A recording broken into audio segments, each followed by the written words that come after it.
Turasubiye kubahereza mwiriwe canke mwaramutse bivanye naho buri umwe wese adukurikiye kuri imbonesha kure ya Hejuru TV aherereye.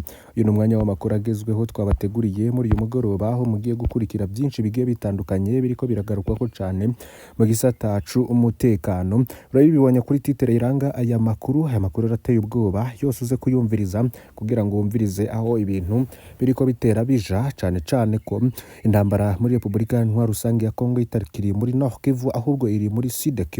Makuru ahari rero aravuga ko izo ntambara za M23 iriko irarwana na FARDC ifatikanije n'igisirikare c'u Burundi hamwe na Wazalendo yoba iri muri Sud Kivu. Ibukavu ibintu vyakomeye murabizi ko ari no mu majoro w'igihugu c'u Burundi aheruka kwasiga ubuzima mu ijoro ryakeye, bikaba rero vyababaje abantu benshi cyane. Makuru ahari rero nuko ku rubibe hafatiwe ibirwanisho, ikamyo yuzuye, bamwe bakavuga ko harimo ibikoho bikomeye n'amasase isinzi biva muri Kongo biza mu gihugu c'u Burundi. Amakuru twamenye nuko atari ikamyo imwe gusa ahubwo yari amakamyo yashika kuri atatu. Ivyo byose rero bikaba bibandanya kongereza ubwoba abantu bakurikije rero n'amajambo ya Varisito Ndayishimiye avuga ko yiteguye kugwana n'igihugu c'u Rwanda, ndetse hakaba yarabigaragaje afise ubwoba imbere y'abaserukira ibihugu vyabo mu Burundi. Jambo rero yashikirije avuga ko hazofasha no gwaruka kurwana gukora President Paul Kagame naryo rikaba rikiri mu mitwe y'abantu benshi bavuga ko Varisito Ndayishimiye ashaka gushoza intambara ku gihugu c'u Rwanda. Varisito Ndayishimiye na Felix Antoine Tshisekedi baguma baboneka mu runani rwo kurwana, ndetse bakaba batumva biriko biravugwa n'abandi baperezida bo muri EAC na SADC. Ivyo byose rero bikaba byaragaragaye no mu nama iherutse ku wa gatandatu aho yabaye President Felix Antoine Tshisekedi na President Varisito Ndayishimiye bose bakaba bararungitse abashikiranganje ba mbere kugira ngo abari bo baja kubahagararira muri ayo manama.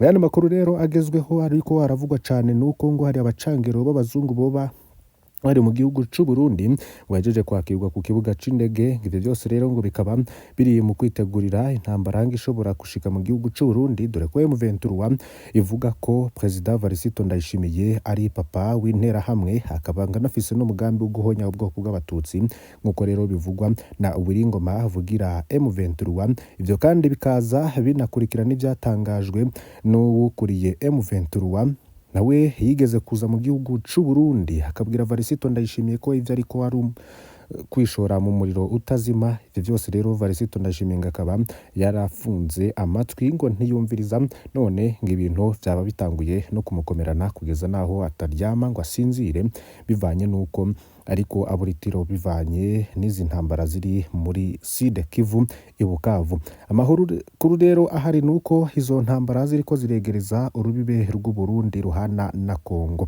bivanye nuko rero abasirikare bari muri Kongo babandanya kwicwa n'imiryango yabo Bujumbura hamwe no mu zindi ntara ikabandanya iguma isemerera ivuga ko ababo bariko bagirirwa nabi cane kubera Varisito Ndayishimiye na leta yiwe ikunze amahera kurusha abene gihugu.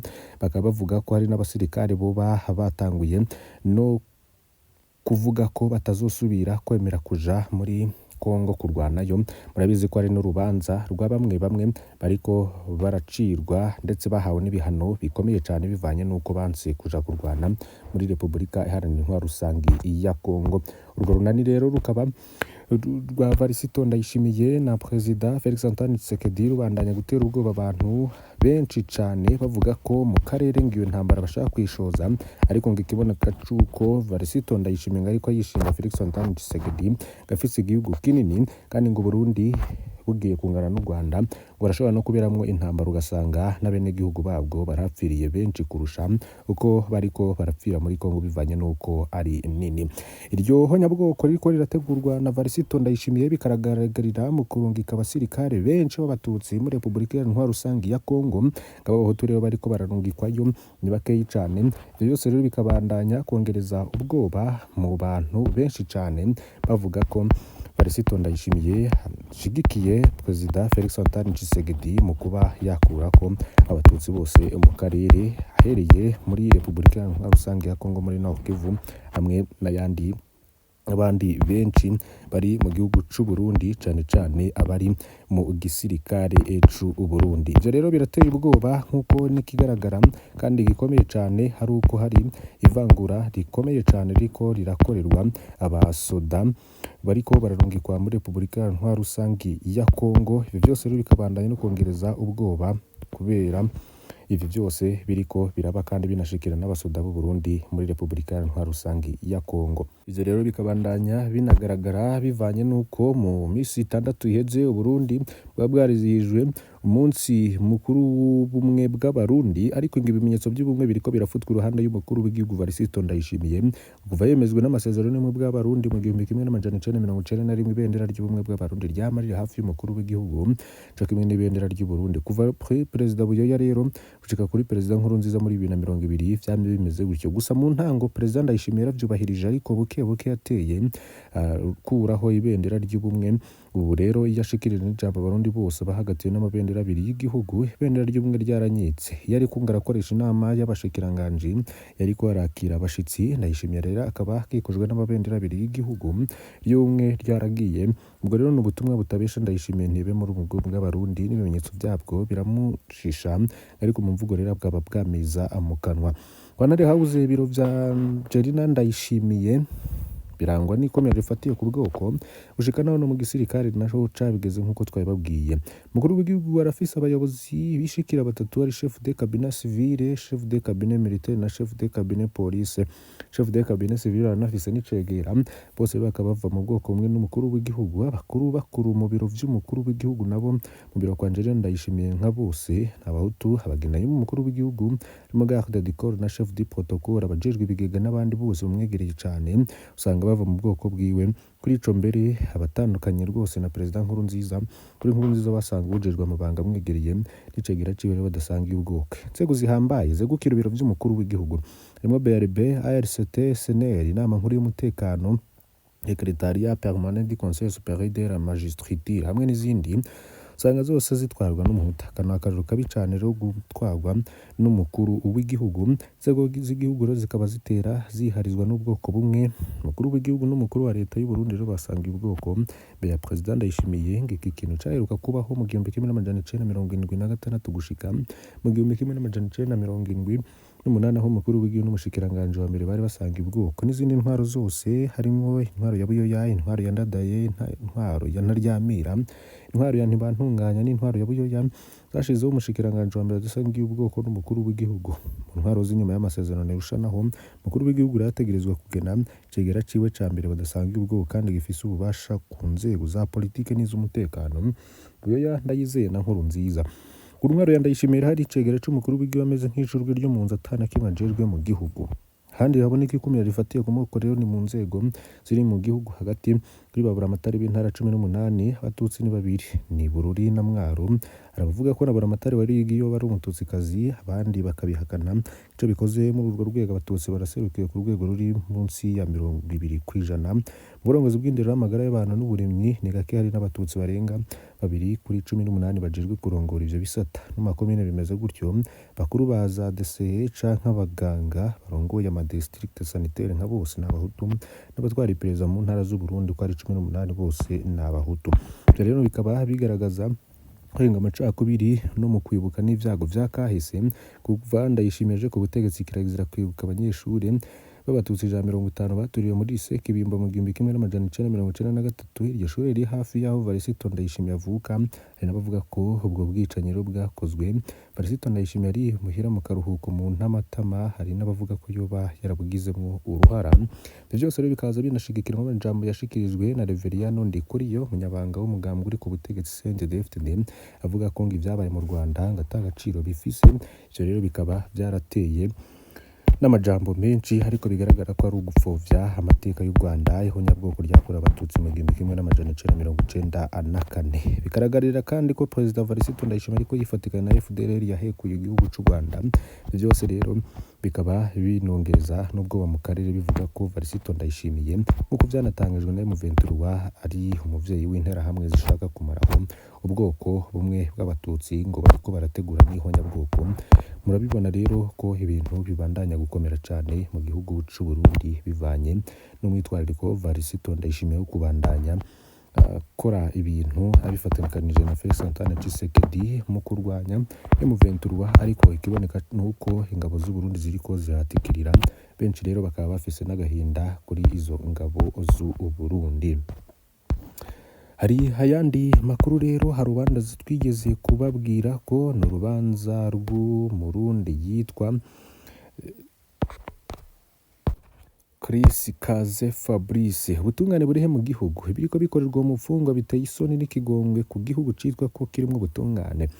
Ijariho umushikiriza amanza wa leta Ministeri Publique yarubahutse arasambagura dosiye yose ya Kaze Chris Fabrice akuramwo n'impapuro zari zirimwo cashiramwe izindi impapuro z'amagendo. Tubanze twibutse ko inyuma y'inshuro nyinshi urubanza rwiwe ruguma rusiba, Musore Kaze Chris Fabrice batazira Kabwesi yari yaregukishijwe imbere y'ubutungane muri Chambre de Conseil ya Tribunal de Grande Instance mu Kaza kw'igenekerezo ya 27 ukwezi kwa mbere 2025 mu rubanza ruhumuza rw'umurwiza tungano ric'impani seti batazira ndori. Aho muri urwo rubanza icaro c'umushikiriza amanza wa leta Ministeri Publique iri Ernest Nduwimana ari nawe yari yagumye adindiza urwo rubanza mu kwiteza utunya, nabona ko rwari rumaze gusiba inshuro zishika kuri zine zose. Munyuma rero kuwa 31 kwezi kwa mbere 2025 sentare yaramenyesheje ibyavuye mu mwiherero ifata ingingo y'uko Kaze Chris Fabrice yorekurwa akidegenza. Nyuma yaho rero cariho c'umushikiriza amanza leta Ernest Nduwimana yaciye yunguruza urwo urubanza kurwunguruza rero Ministeri Publique. Ernest yakoze amanyanga ateye isoni hatarigera baho no kwisi muti gute. Nkuko biri mu makuru dukesha amasoko yacu aho muri siyo sentare, Ernest yafashe dosiye ya Kaze Chris Fabrice akuramwo impapuro nyinshi cyane, buraniye ko byo bita kote mu bucamanza. Amasoko yacu yemeza ko Ernest yakuyemo kote zirenga 20 acashiramwo ibintu impapuro bishasha byatanzwe mu rwiza tunga ndori binyuranye cyane nivyo baburaniye ko ubwa mbere. Kwayo masoko yacu ivyo Ernest yabikoze kugira wa musore Kaze Chris Fabrice azohere mwibohero nkuko babipfunditse no mu rwiza tunga ndori. Kuva babipfundika ubwo rero bazodindiza n'urubanza. Bikaba kandi bigaragarira mu bucuti buri hagati ya Ndori n'uwo Ernest Nduwimana nkuko tuza no kubibagezako. Inyuma yaho rero Ministeri Publique Ernest Nduwimana sambaguriye iyo dosiye yose, vyatumye ku igenekezo rya 6 kwezi kwa 2 2025 urongo Tribunal de Grande Instance de la Commune Mukaza anikiye ikete mushikiriza amanza akizigenzo Republika Procureur General de la Republique musaba gufasha kugira abaze Ministeri Publique. Ernest Nduwimana rero yashize izo mpapuro ziburamwo acagirwa ko mwibutsa icyo amategeko abivuga ko ibintu birateye n'isoni mu gihugu c'u Burundi akamaramaza kataraboneka. None ninde hazorenganura uwo musore afunzwe ukadendezo wereka Ministeri Publique yubatse gukora kano kamaramaza batoza yimbitse. Hari nuko Ministeri Publique Ernest Nduwimana asanzwe ari inshuti idasanzwe mu rwiza tungano ric'Imana Seti bahoze baba hamwe mu ntara ya Kayanza. Kigeretse ko rero nuko Ernest Nduwimana akaba yarahoze ari n'umushikiriza amanza mukuru wa Procureur w'intara ya Kayanza. Ayo matozo rero kakoze n'amasoko yacu abandanye yemeza ko igihe Ernest Nduwimana ari Procureur wa Kayanza yahoze akoreshwa cyane no mu rwiza tunga ndori mu biturire, haba mu manyanga yo kurenganya abakozi bakorera mu ruganda rwiwe Imenaso musubire kuko abakozi bamwe bafungwa abandi bakirukanwa adakurikijwe amategeko. Kakaba rero kamezwe n'ingoma kubera Ernest Nduwimana. Kubera ubwo bucuti buri hagati ya Ministeri Publique Ernest Nduwimana na Ndori, abacamanza muri Tribunal de Grande Instance Mukaza babona ko ukwiye gutabara Kaze Chris Fabrice ari umushikiranganje ubutungane Domene Banyankimbona ngashobora no gufata ingingo yo guhana Ernest Nduwimana yubahutse gukora ko kamaramaza mu gusambagura dosiye yose. Abacamanza rero bagasaba umushikiranganje Domene Banyankimbona kutagwa mu mutego w'amanyanga Ndori c'Imana Seti kuko gushika ubu ibipapuro byose afise hari ibihimbano vy'amagendo yakoresheje mu gihugu by'akarere ka Yase, bimwe vyakorewe mu gihugu ca Kenya. Nkuko rero twanaheruka no kubishikiriza. Turabakengurukiye cyane mwe mwese mudahwema gukurikira amakuru n'ibiganiro tubageza kuri imbonesha kure. Mbasabe kugira ngo ntimuze gucikwa n'andi makuru menshi tugenda tubategurira hirya nino mu minsi igiye itandukanye. Tugaruka mu misata harimwo politike, umutekano, agateka kazina muntu, ubutungane, ivugwa mu kibano, ivugwa mu menyeshamakuru no ku mbuga ngurukanabumenyi, ibitangazwa n'abategetsi, ingingo n'amatangazo bigena abenegihugu n'ayandi menshi tuba twabakoreyemwo amatohoza mu masoko yacu ari hirya nino mu bihugu bitandukanye, imbere mu Burundi, mu ntara no mu nzego zigiye zitandukanye. Vyose rero tegurwa n'abamenyeshamakuru b'abahinga bagezweho kandi babagezaho inkuru z'ukuri. Mbasaba rero kugira ngo ntimuze gucikwa, fyonda kuri subscribe canke s'abonner niba utari wafyondako, wibuke no kubisangiza bagenzi bawe kugira badacikwa n'amakuru tubagezaho kuri Imboneshakure ya Hejuru TV. Mana ibahezagire.